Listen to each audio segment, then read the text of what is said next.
আমরা ছোট থেকে জেনে এসেছি যাবৎ বাঁচি তাবৎ শিখি। ঠাকুর আমাদেরকে সেইটি বলেছেন যে যাবৎ বাঁচি তাবৎ শিখি।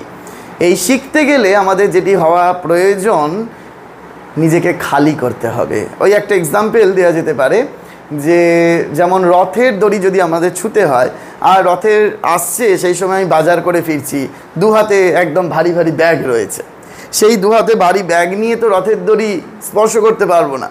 আগে ব্যাগগুলোকে নামাতে হবে, হাতটাকে খালি করতে হবে, তারপর আমি রথের দড়ি ছুঁতে পারবো। ঠিক সেরকম আমি যার কাছ থেকে শিখবো, তার কাছে উপনীত হতে গেলে আগে নিজেকে খালি করতে হবে। তখনই আমরা আমার শিক্ষার বস্তুটিকে আমি নিজের মধ্যে ভর্তি করে নিয়ে ফিরতে পারবো। তাই জন্য আমাদের বারবার করে মনে রাখতে হবে, আমরা যে কোনো জায়গায় যে কোনো পরিস্থিতি থাকি না কেন, সেখান থেকে আমরা কিছু না কিছু শিখতে পারি, ভালো কিছু গ্রহণ করতে পারি।